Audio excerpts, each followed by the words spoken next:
Busy day. We had a Center for World Health inaugural event. It's still going on right now, so I apologize. There's some overlap between that event and this event. But today we're very fortunate to have Dr. Ofer Harel, who is, we share a same co-mentor, Dr. Tom Bellin, who is here very punctually. So we're very excited to have him. He's from University of Connecticut, and he'll be presenting his work on rethinking study design for HIV prevention trial, which is, I think, very relevant to many of us. So I'm very excited to hear your work, and I'll turn the floor over to you. Thanks. UConn versus some basketball school. Only 2 national championships in the last week. Oh, thanks. So thank you for Tom for setting up, connecting to Jelly. Thank you for the invitation. This is kind of a work on in progress that is kind of being thinking about in the last I don't know, few years as part of the, need to see which direction. So I'm going to talk about 3 different projects and I try to bring them together, and it's, I hope to finish in, not take too much time and hope to entice you for discussion. So that's my hope, because that's where, so I have one project with some group of people at UConn that's who are doing some meta-analysis, and Michael Carey and Brown, who is with that group. We are working on one paper that it's almost ready to go out. There is another project with a former student of mine, Jeff Stratton, and Rob Assetan in our medical school, and Valerie Pear, who is another former student who is now doing a postdoc with me, who is bringing all of that together. And it's part of my care world. So I assume that most people here don't need to, we don't need to talk about why design of experiment is important. But what I find in the last few years that, first of all, statistics department kind of don't really teach design. And when they teach design, they teach, they don't really go and go to what people are need and use today. And even when they teach it, it's just kind of as a required code that don't really make people using it. And as I thinking about this problem, I see that there are a lot of stuff that were developed many, many years ago that we can use and do much better with the knowledge that we have today after it has been used for, I don't know, 50, 80 years. So it's encouraged an appropriate plan of data analysis to be established in advance, which may avoid some risk of biases, and to ensure the data collected will directly address the research question, which most of the time that I do collaboration, just to find out what's the question the researcher wants to ask is a big problem. And it drives management of time and budgetary restraints. And most of that is, this is where I'm really interested in. I don't know if we'll get much into that, but everything is related to money in the end. So all the studies you run, it's a function of money. Can we do something better of what we are doing? So is the collection of extensive data in HIV prevention studies necessary? Okay, so there is a lot of work on HIV prevention, a lot of people doing a lot of studies. NIH funds a lot of studies.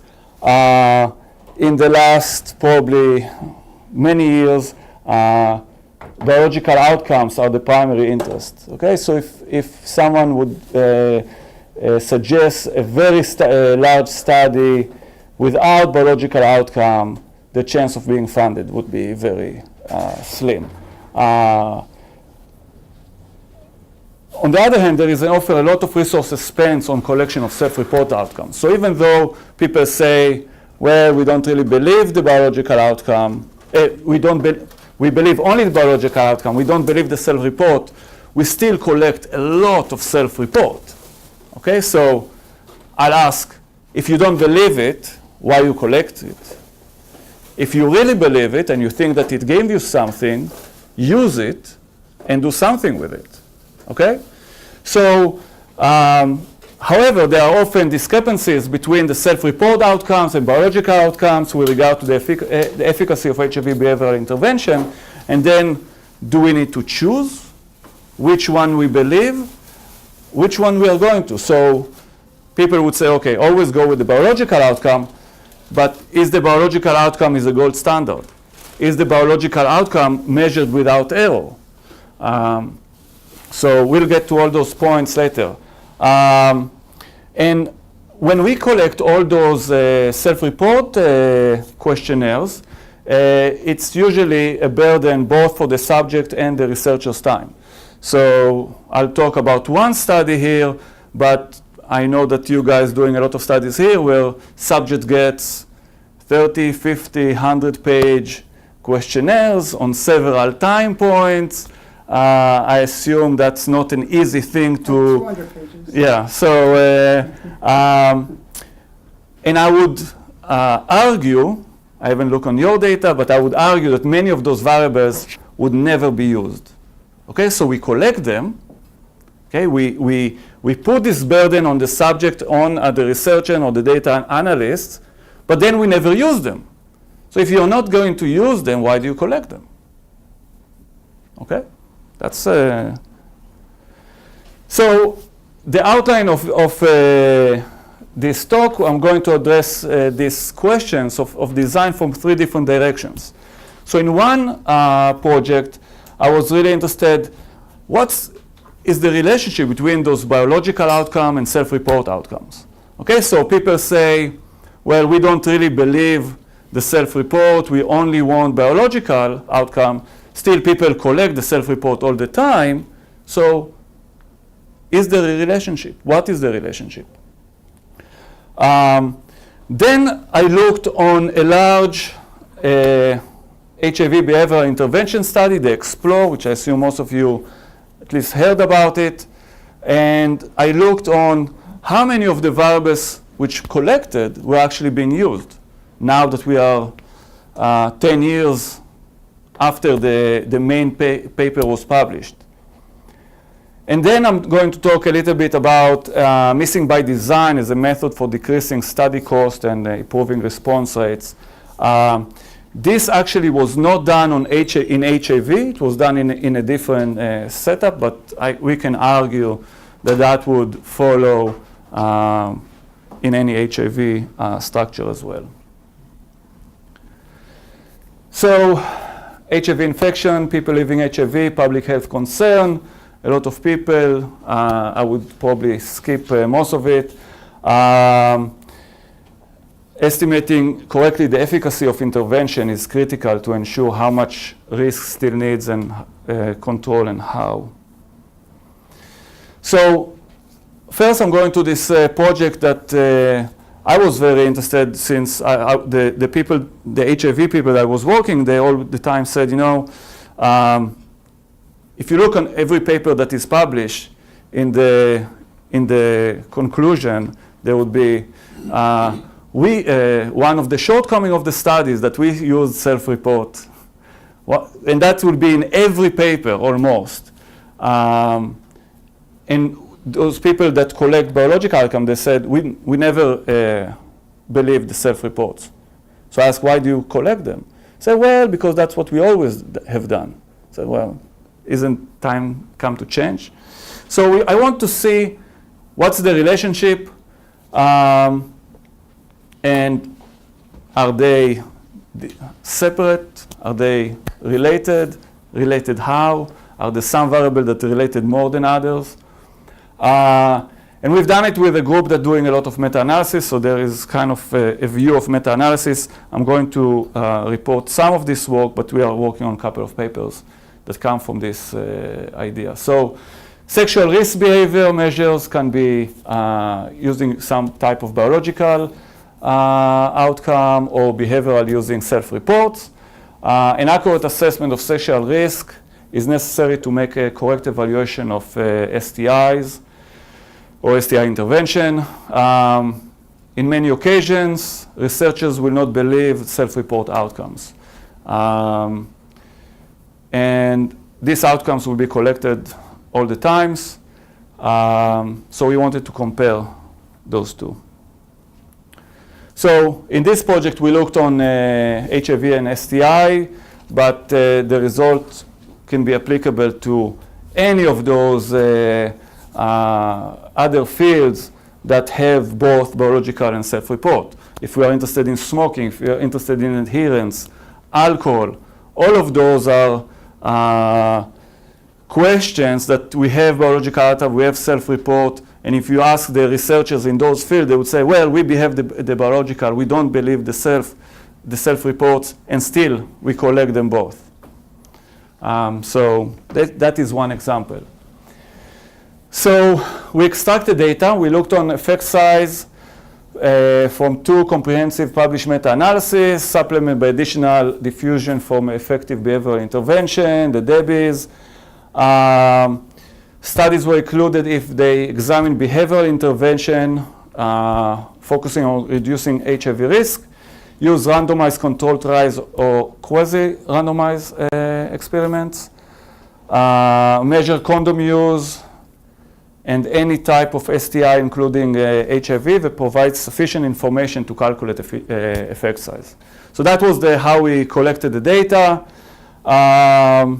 They were retrieved from CDC databases, and then we had several people working on them. So there were 57 studies with 276 separate effect sizes. So each study could have more than one effect size. So they might be looking on different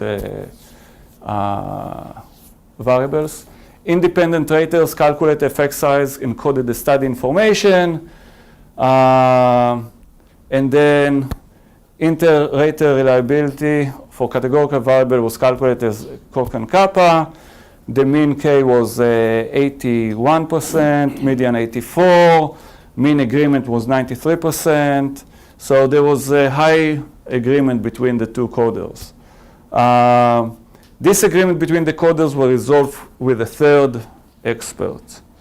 And the group in the beginning, in the acknowledgement, those are the group that took out the data.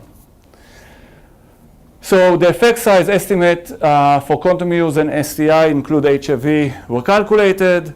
The effect size were defined as the mean difference between the treatment and control group divided by the pooled standard deviation. So that's how we divide the effect size.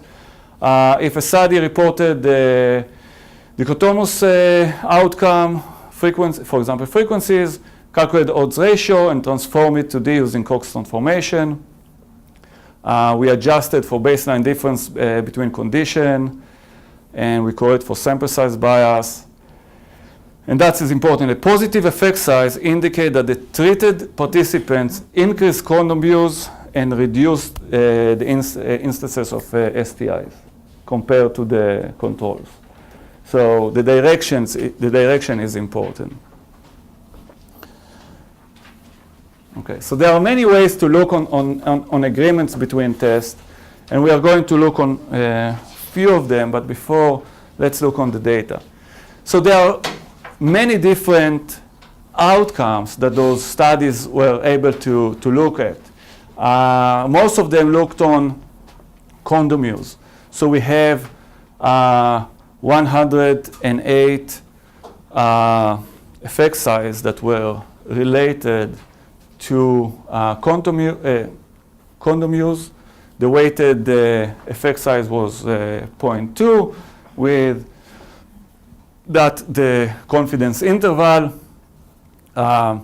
Then we can take the condom use and separate it, condom use with casual partner and a steady partner or unspecified partner. So we can specify our effects based on the type of outcome we are looking at.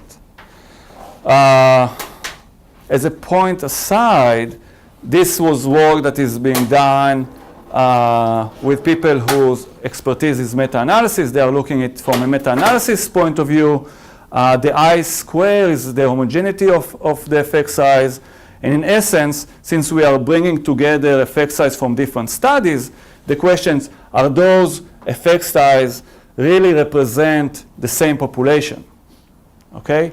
And if we look on this number, so this I-square is a number that goes from 0 to 100, where 0 says this is a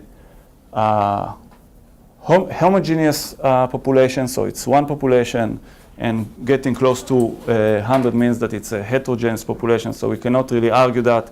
And you see that here, the populations are pretty much different. Okay, so the data that was collected, those effect size, were collected about many different populations. So it was done in the US, there were studies in South Africa, there were studies in Asia, they were looking on different things, and therefore we cannot really argue that that's look on one specific population. But still we can argue that we are saying something about the relationship in general between biological and self-report. So for the HIV and STD diagnosis, were they self-reported or assessed by, is it biological outcomes? So those are the, so these are the biological outcome, Okay. and these are the self-report. Okay, and then the self-report and biological outcome. So the self-report, in terms of like the interval in which you were asked in the last months across all studies, were they standard? Or No, were they different? so they are different. Okay. So yeah, so there are a lot of that, and that's why this is come from, because they are not all asked in the same way. Okay. So when I thought about it, I said, okay, let's try to think about it is in the most simplistic way. Okay, we can look at the biological outcome and say positive or negative. Okay, and then we can look on the self-report and say positive or negative based on some cutoffs. Okay, if we have this 2x2 table, then we can talk about some relationship between those two measures. So the first measure would be measure of agreement. We can look on the diagonal and see how many of those 127 effect sizes agreed. When the biological outcome said positive, the self-report said positive, and when the biological said negative, the self-report said negative. And it's around 65%. Okay? Now, is that good or bad? Okay? Because the researchers, some researchers that I talk, they are saying we don't believe self-report at all. Okay? 65% of the time you'll get the same answer. So again, I don't know what this really means. If we look on the sensitivity and specificity, okay, so now we are making an assumption that the biological outcome is measured with no error, which is a very strong assumption and probably wrong. Okay? But that's what these researchers argue. Then we see that we have a sensitivity of 73% and specificity of 35%. Okay, so our test, our self-report, is more sensitive than specific, which makes sense. Okay?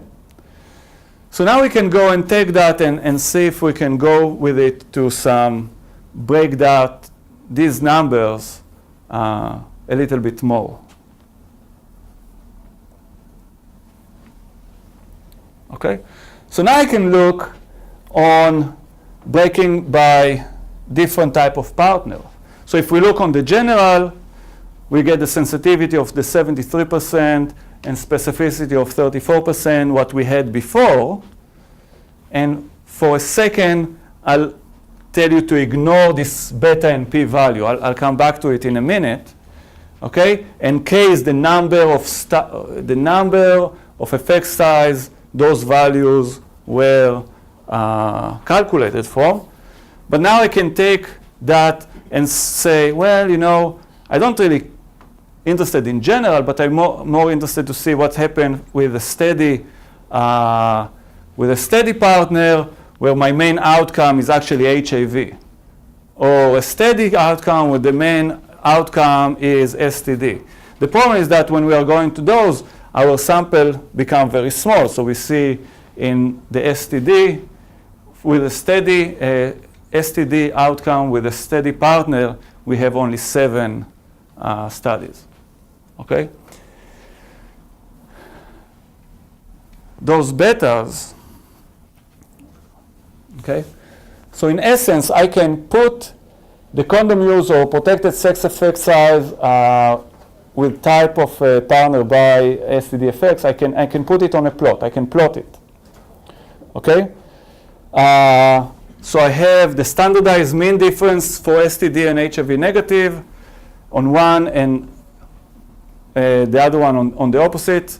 So I have the true positives would be on this place. The true negative would be here. False negative, false positive. The size of the circle represents the size of the study. So larger circle had larger sample size. Okay? And we see that we have some type of a positive relationship between the sensitivity, between the two outcomes, but it's very close to 0. Okay, so the relationship between those self-report and biological outcome are very small when we're looking at it in general, and it's not significant if you want to look at it significantly. Then we can break it down the same as we've done in that table before. So causal partner, STD effect, STD outcome, and HIV outcome. You see here, total flat line. Here you see the curve. So we can estimate some type of relationship.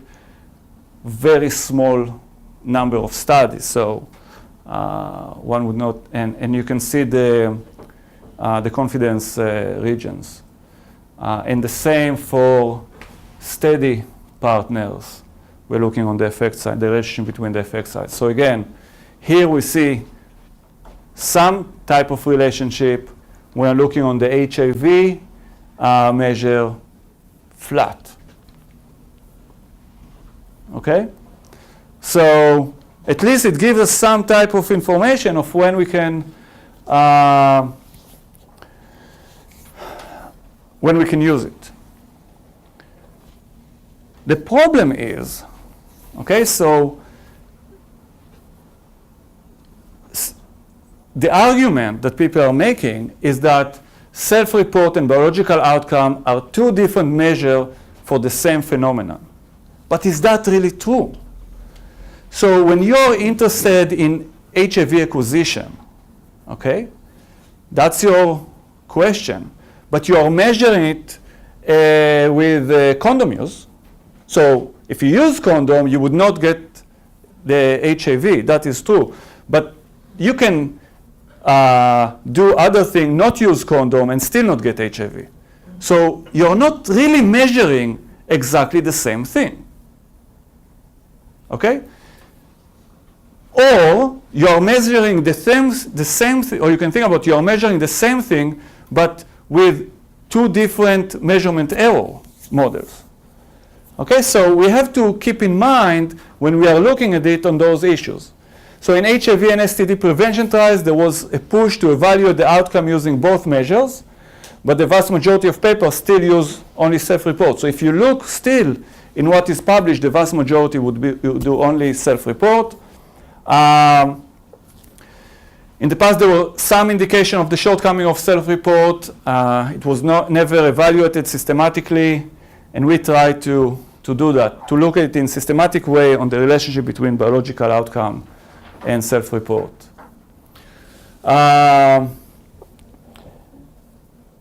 So self-reports do not detect the efficacy of behavioral intervention that are captured by a biological test. Both agree when the intervention is efficacious. So if you have a good intervention, okay, if you know from the beginning that your intervention would work, then your self-report and biological outcome would be able to detect it. But if it doesn't, then you have a problem. So how do we know it in advance? Self-report provides more false positive about efficacy of intervention, concluding that intervention worked when actually it didn't. Self-report vary across HIV prevention intervention. The sensitivity are high relatively, however, the specificity is very low. Better measurement is always best. So if we can either come with better biological measurements or better self-report, it will be better. But if it's not possible, better self-report measure would be considered in order to improve the evaluation of behavioral intervention. And one of the limitations is that we are relying on aggregated data. Therefore, ecological bias can be misleading the results. So we just took the effect size from what people published. If they, to get those effect size, did a lot of bad things, which they most probably did, then we are relying on that to be the case. Any questions or comments about this piece? Really quickly, a couple slides back, you had the table of results with Yep. the homogeneity of ESS. Yeah. You're saying higher values indicate heterogeneity? So, yes. So the self-report values, the condom use and the partner type, are actually more consistent than the biological markers. Yeah, but those numbers. So my understanding, I'm not a meta-analysis person, but they are looking for the numbers in the 20%. So that's, So either way, we're way Yeah. outside the realm of yes. homogeneity. Yeah, Got it. yeah.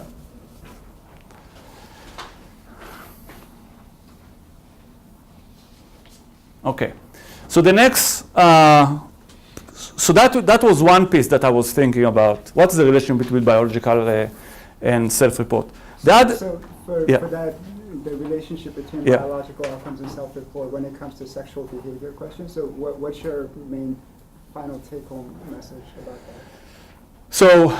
So when you are testing a successful intervention, you will get similar results.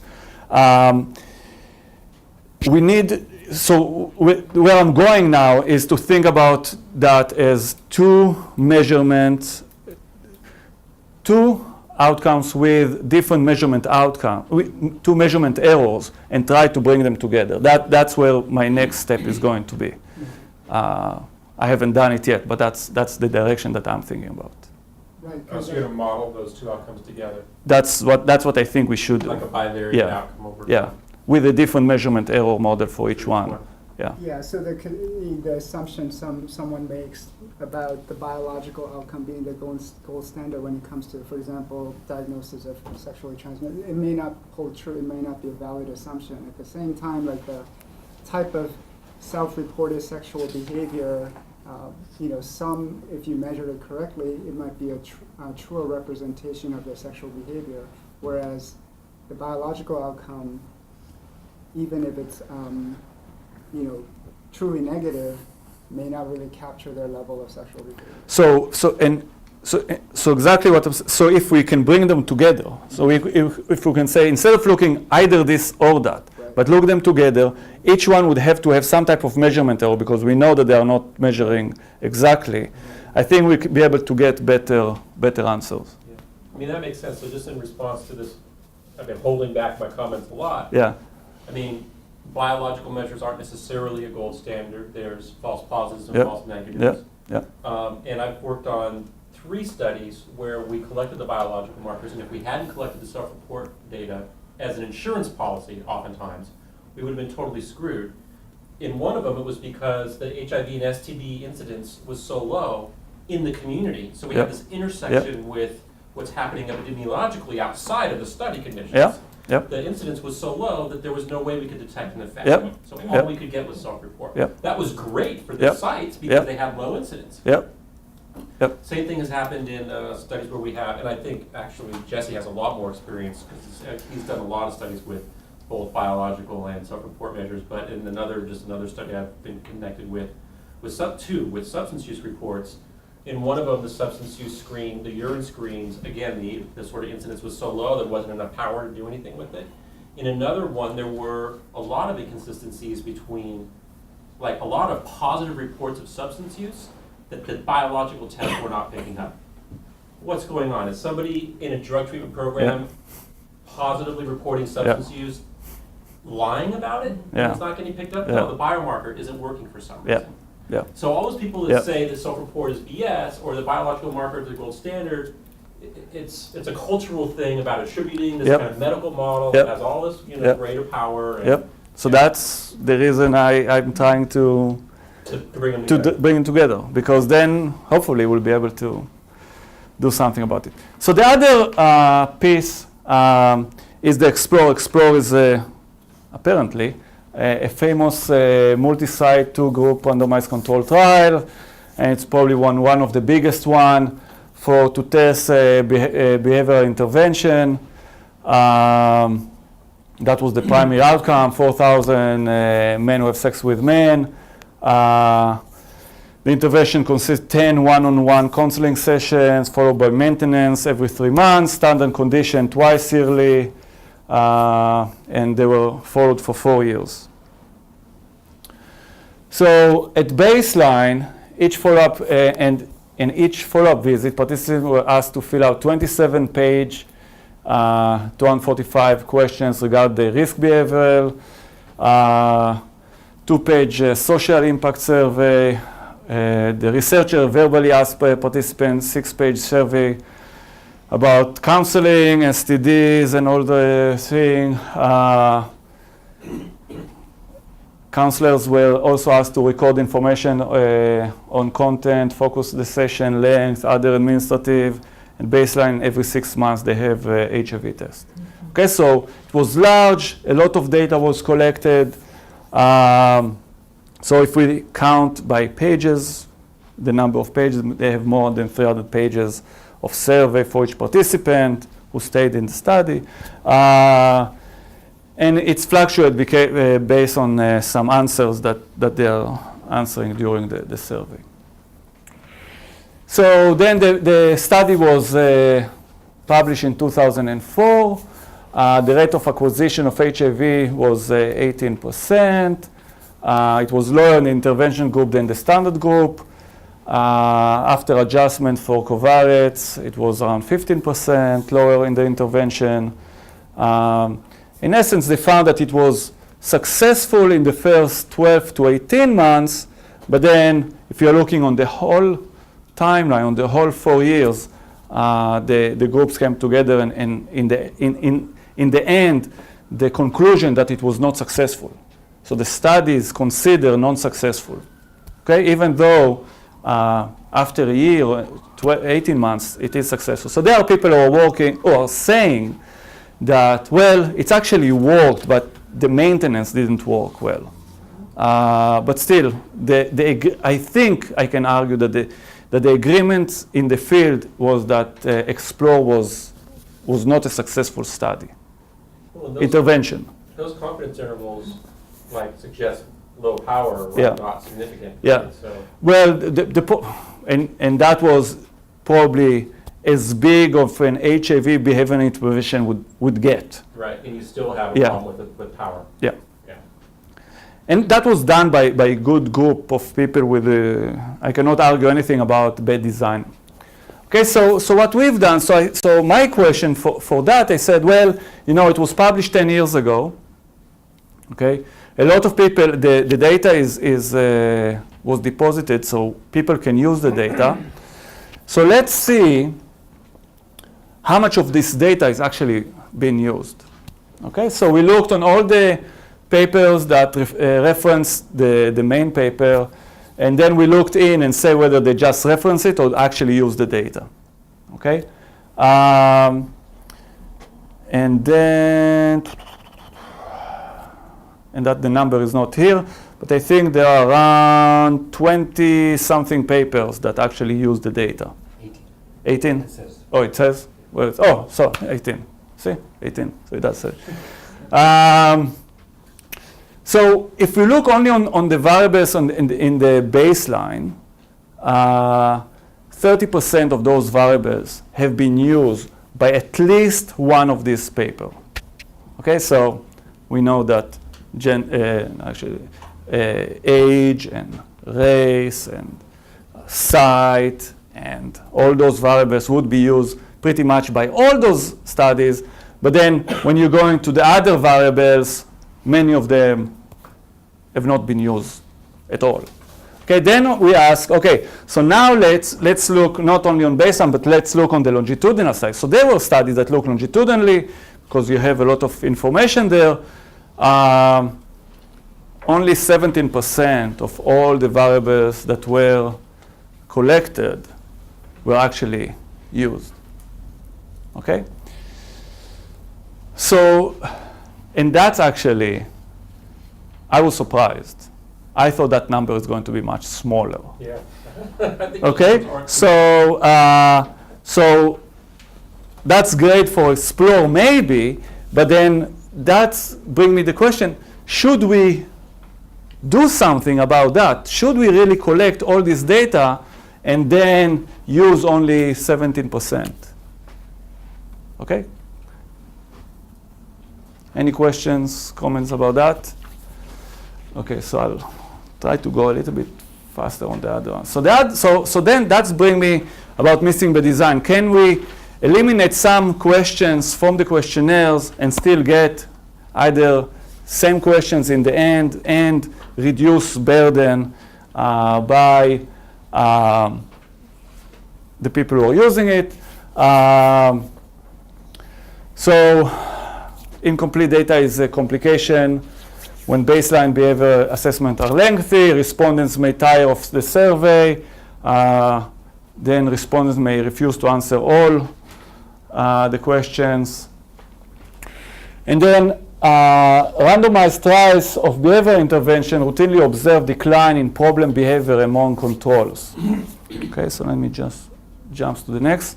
So we have a treatment. So let's start differently. We have a pre-test. So everyone get this survey before some intervention. Then we give an intervention. Then we have some post test. Okay, so and let's assume our treatment works. So we'll start, we randomize here. Our green would be our treatment group. We'll see some reduction. What happened apparently in most of those behavioral intervention, the control going down as well. Okay, so even though the controls didn't get any treatment, there is still reduction of the outcome of whatever the behavior that we are measuring. And then the question is, what are we actually trying to measure? Are we measuring, when we are saying we are measuring the treatment effect, is the treatment effect, is this difference between the green and the purple? Or what we actually interested is the difference between the green and the red.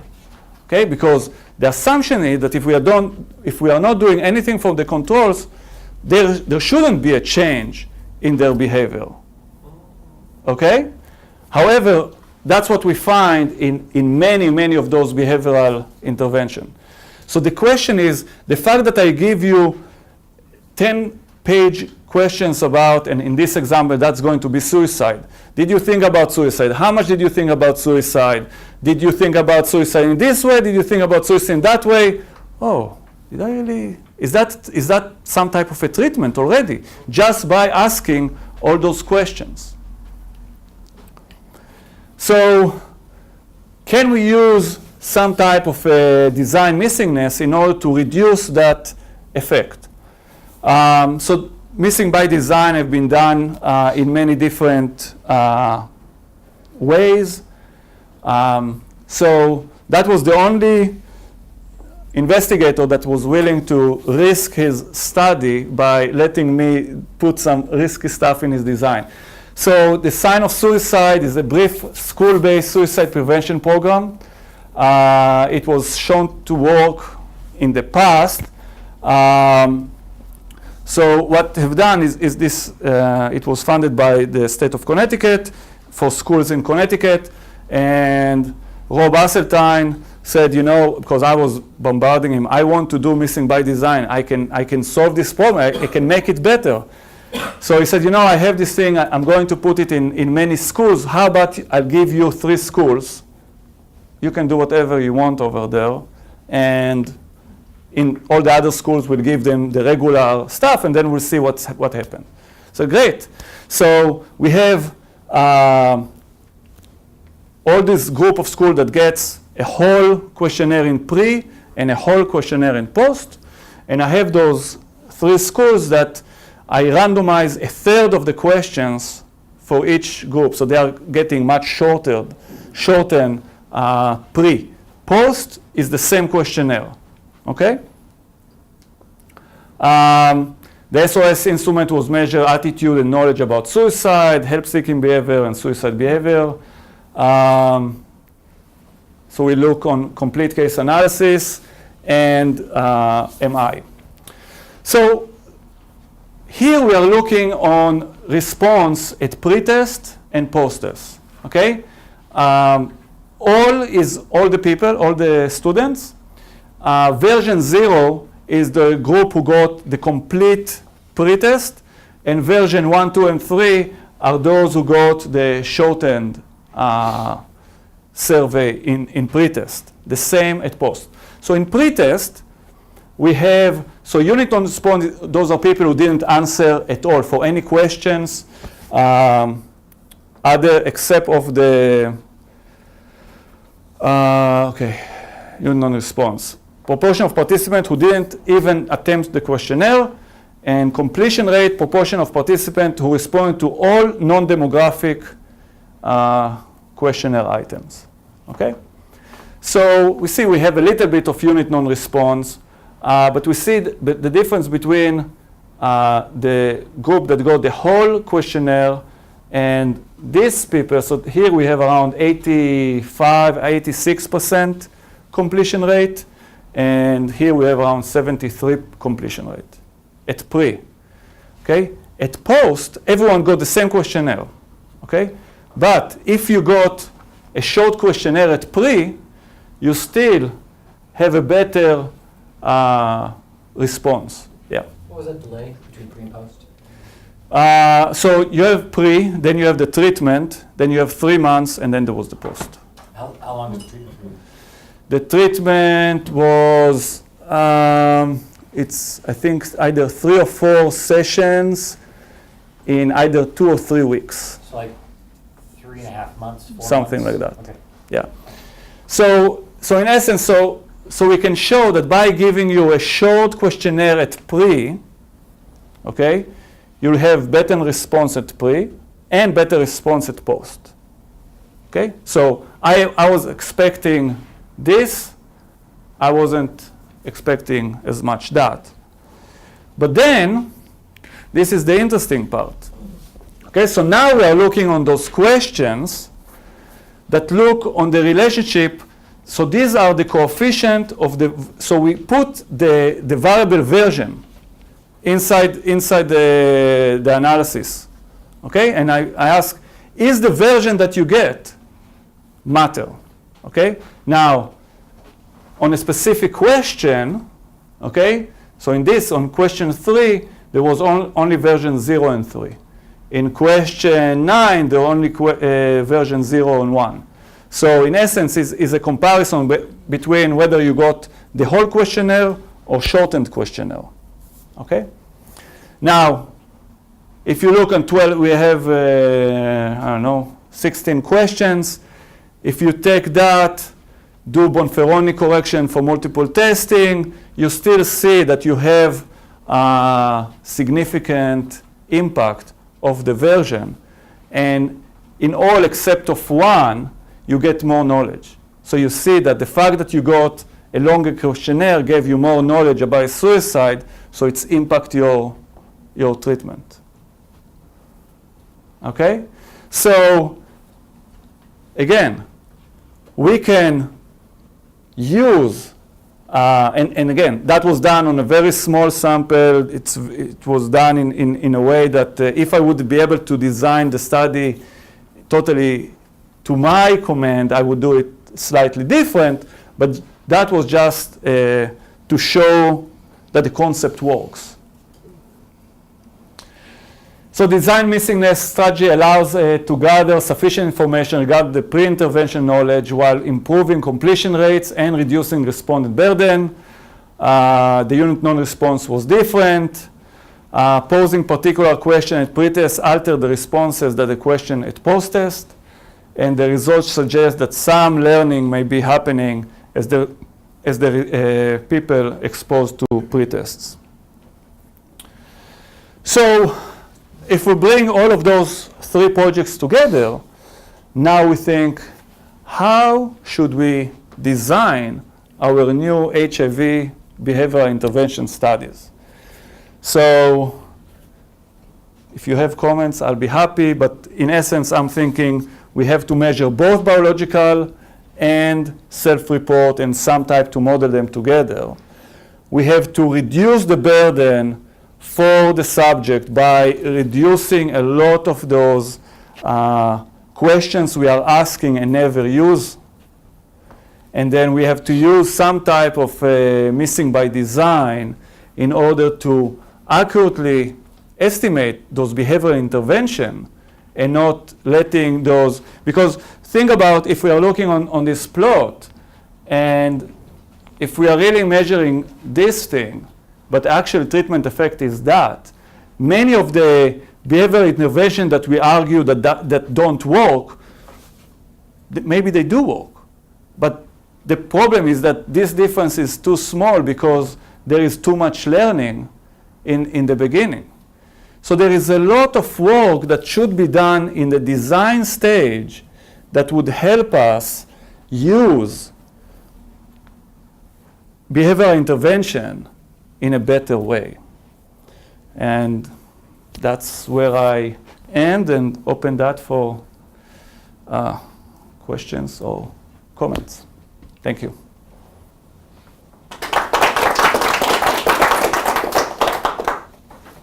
So it seemed like substantively all of the items that you saw a better response for, I saw things like knowledge and attitudes. Do you see any reason why this wouldn't carry over to behaviors? Maybe something more obdurate than a belief or some amount of knowledge? Because I can see how being primed with the question causes you to think about something a certain way or teaches you something about it, so your knowledge is better one way or the other. You're finding effects.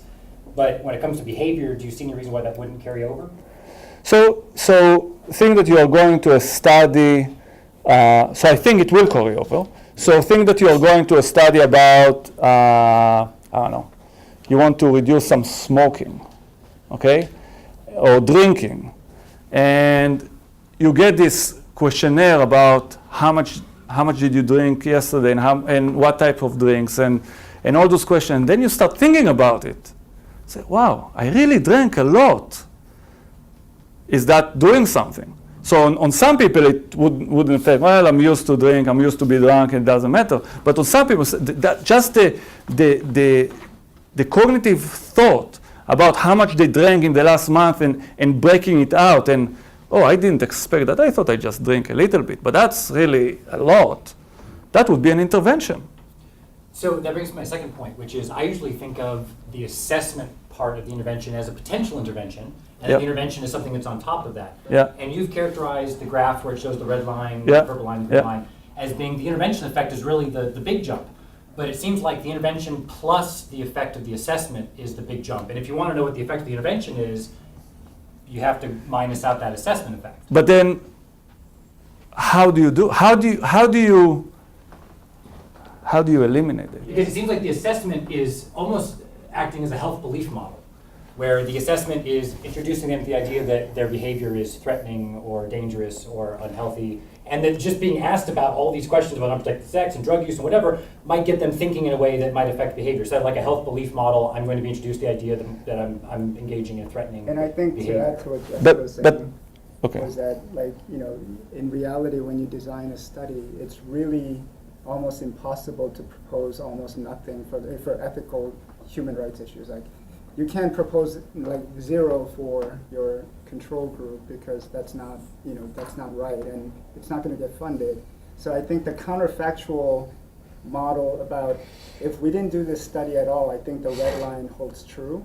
But like Jesse said, just by being in the study alone, people we've seen over and over again, people in the standard care group do improve many outcomes, and then the intervention group does improve. So another question that we have is, so the improvement in the intervention, is it the intervention effect or intervention effect in addition to participating in the study? Intervention group often have more interactions with, say, intervention facilitators, they get assessed more, and then the control group has the interaction with the study staff and the assessments. So you'll I be able think to this break is it. So you'll be able to break it in that way. Right, but it's a complicated and difficult question to explore because, I think conceptually, and then to add to your design missingness demonstration project, I think it works.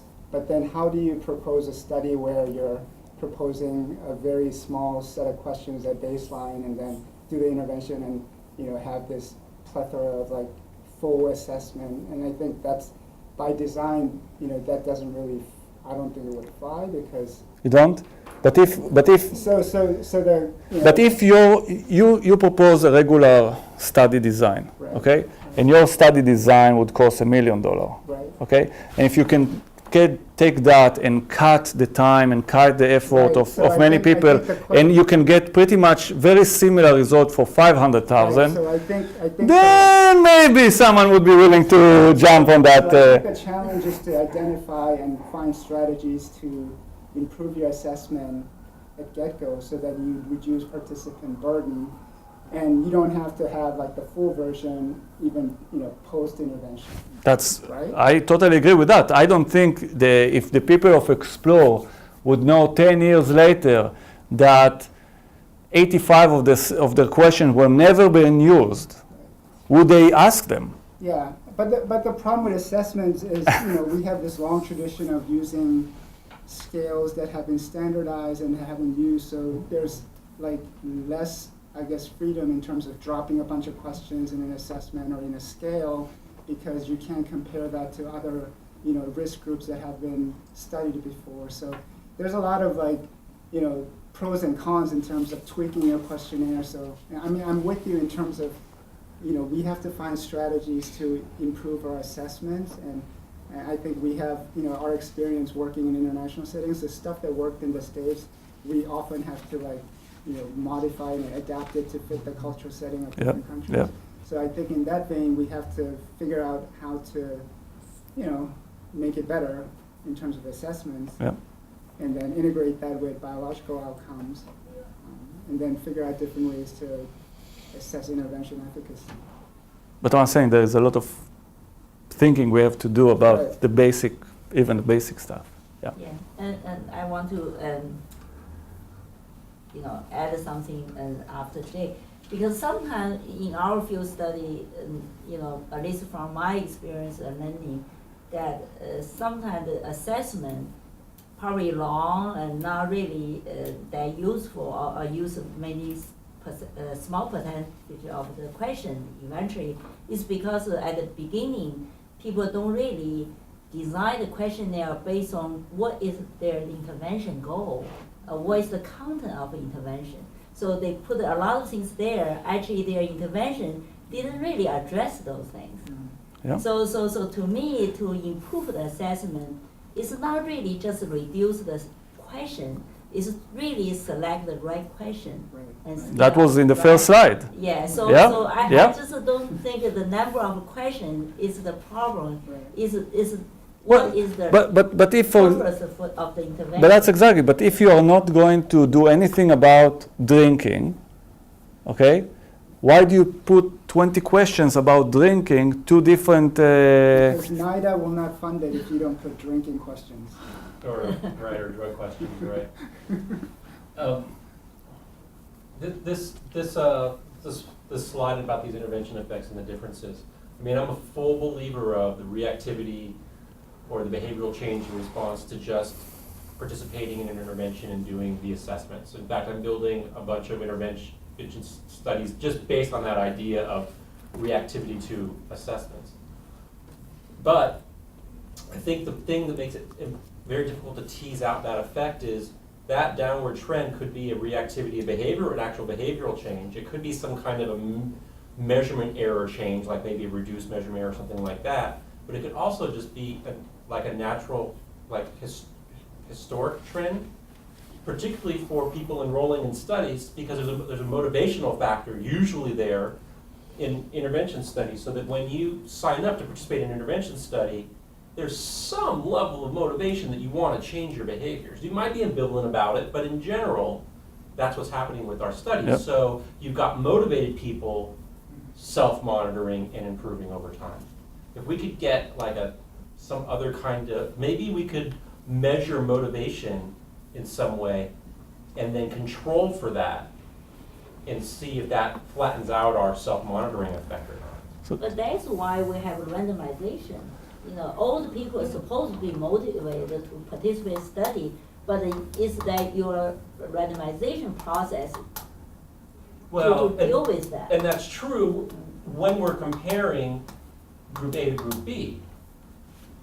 Right, so the randomization, like that's where the counterfactual is the two groups. But if we're trying to make some assumption about a non-measured, non-intervention group that we haven't measured, The red line. the red line, Yeah. we don't know what that's an unknowable thing unless we figure out some other way to So- measure it. So our Thailand trial that Lee directed, for the first 12 months, we found out that there was an intervention effect, but the intervention, it was like a very intensive 13-session intervention.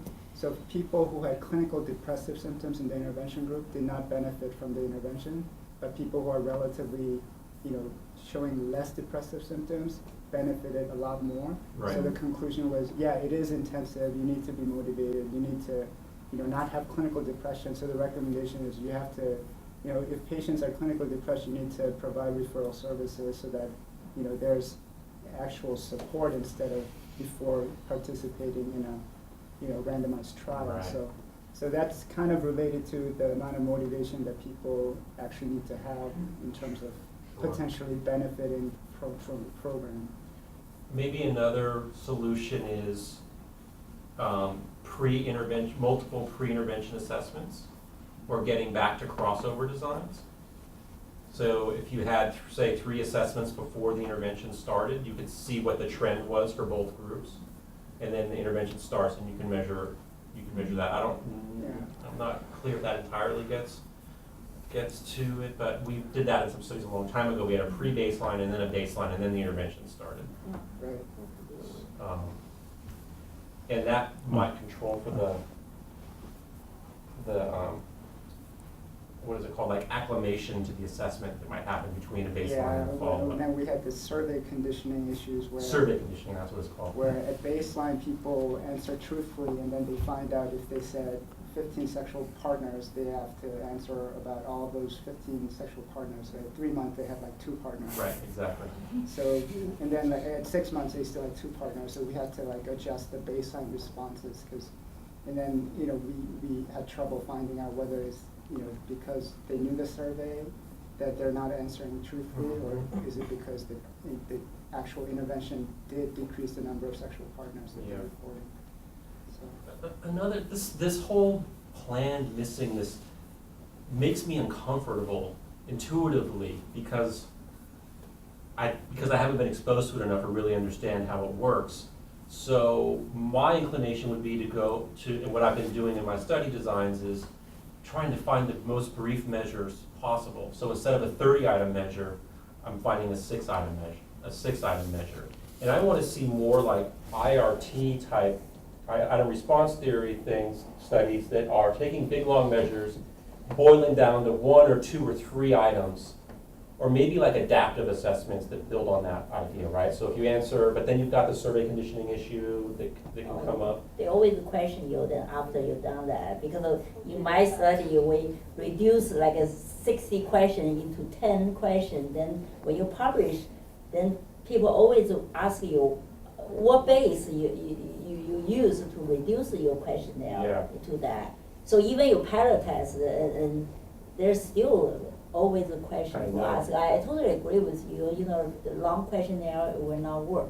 But how to reduce and still meet the reviewers Yes. and the peer reviewers, right? Because everybody wants you to use their original measure Oh, yes. and not change it. I actually had some people contact me from overseas and said, "Oh, we had posted some measures on our website, and somebody pulled out the website, and we'd said, please check with the original or before you use it," and they just used it, and it was an old version. Then they tried to publish it, and the authors of that measure contacted us and said, "We just reviewed a publication where they're using some old version of our measure, take it off your website, and therefore they can't publish the study." And I'm like, you're so adherent to this dogma about the reliability or and validity of the original measure that was 30 or 40 questions. I mean, is it really? And then I was talking to a statistician, Scott, who's not here today, about these big, long measures that, we got a review back that said, please report the reliability on these measures. And it was like a 3 or 4 item measure. Like, okay, we'll report the reliability, right? And I was talking to this guy who was like, it's a bunch of BS because, not a bunch of BS, but the more items you have in a measure, the higher your reliability score is. So in the old psychometric assessment development, people develop big 50 item measures because you get really high reliability scores, which meant they could publish their measure and it would get used. Yeah, the brief symptom inventory is only 53 questions. That's crazy. And it's called brief. Yeah, but then I know there's 2, 3, 5, 10 item measures out there that also work. But I know, and I had to use one in a recent study because there was no way they were going to do 50 questions on depression because it wasn't going to happen. But I know when I go to publish it, I'm going to get, why didn't you use the BSI, or why didn't you use, some other measure? I think there's a lot of scientific norms and education that needs to happen around this. But that would come from you guys, because unless it's come from the bottom, it will not come from top down. I have a couple of thoughts. I think the discussion here has been great, and it's what Dallas was talking about was reminding me of in the program evaluation literature. There are a lot of pragmatic strategies like the Hamilton 4-group design where there's a treatment and control, and some individuals get pre-test and post-test, but some get post-test only, so that you avoid. So I had an experience with that where I was reviewing a paper on a standard analysis of that design as 2 t-tests. But I was reviewing a paper that was like a drug education program evaluation that it was a structural equation model that had arrows flying all over the place and stuff. And I thought I was being nice. I said, well, I think at a minimum you should at least publish the standard analysis of the 2 t-tests. And then I had some minor suggestions. I actually wasn't going to beat up on them, and then they came back and they said no. And I just got suspicious that the standard analysis didn't show any effect. And it was, and so then on re-review, I sent back this, scathing thing about it. And then it got published over my objections, and that was the last time I reviewed for that journal. Wow. So it escalated. But I think that what I was going to say earlier is that I think that a lot of the framing issues and design perspectives, I think, come from the kinds of exchangeability assumptions you're willing to make or not willing to make. And I was maybe going to ask you to comment on that. And then this last comment, the series of comments made me think that also your loss function, somehow what your perspectives on response burden and your perspectives on asking questions that people have never used. So I was just going to ask you sort of generally about your, how you see exchangeability assumptions and loss functions about the whole study process and figuring into the whole area that you're looking at. So now I actually think about some type of a loss function and actually trying to talk to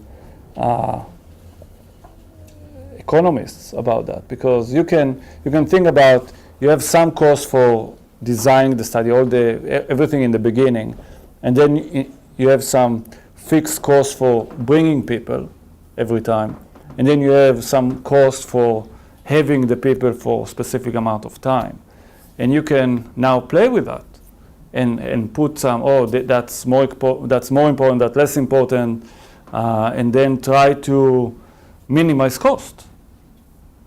So that's exactly kind of directions of idea.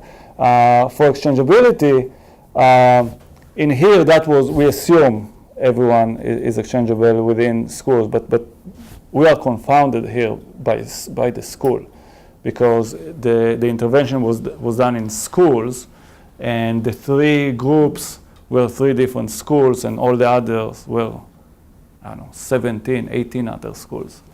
So we are a little bit, we are confounded here. But we randomized the schools, so I didn't know which schools are going to get what. So,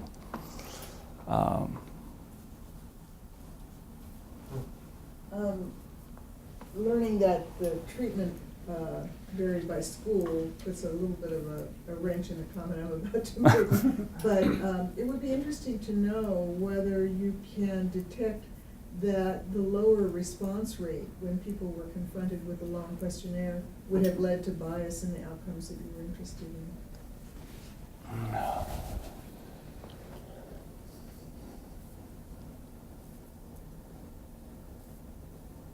I don't know. I would have to think about if you One can could argue that. spin a story, right? Yeah. That the people who are so impatient that they won't fill out the questionnaire are the same people who are impulsive and maybe have, lots of sexual partners.